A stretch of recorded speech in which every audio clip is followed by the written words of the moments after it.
George Harrison's journey after the Beatles' breakup remains one of the most powerful and emotional stories in music history. When the Fab Four called it quits, Harrison was finally stepping out of the long shadow cast by John Lennon and Paul McCartney.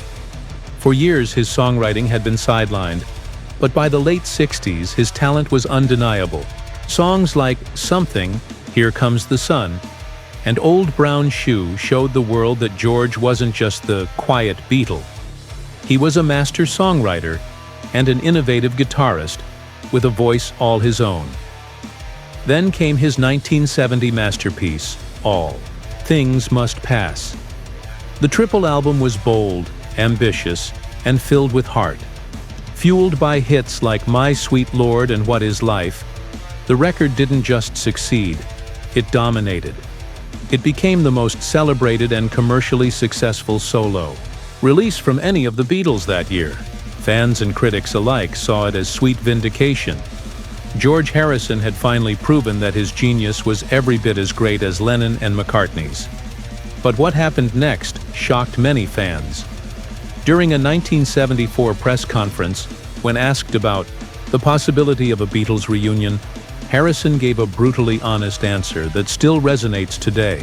Instead of clinging to nostalgia, he hit the press with a reality check, essentially saying, "The Beatles will never reunite, unless we're all broke."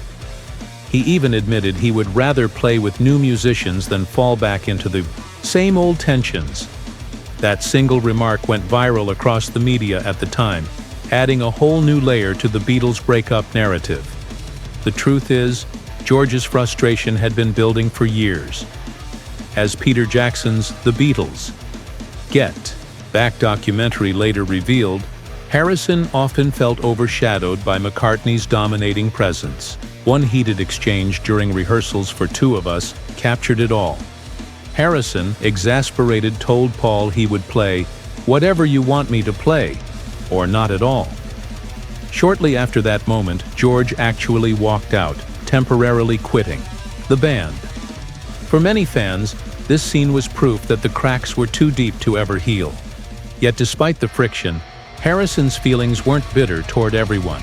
He spoke with warmth about Ringo Starr, praising him as the drummer with the best backbeat in the world. And when it came to John Lennon, George's admiration was even clearer. He hinted more than once that if he ever formed another band, it would be with John, not Paul. Those words hit fans like lightning. What if Lennon and Harrison had joined forces in a new project? How different might rock history look today? Harrison's post-Beatles career only cemented his legacy further. He collaborated with Lennon on the iconic Imagine album, lending his signature slide guitar to timeless tracks.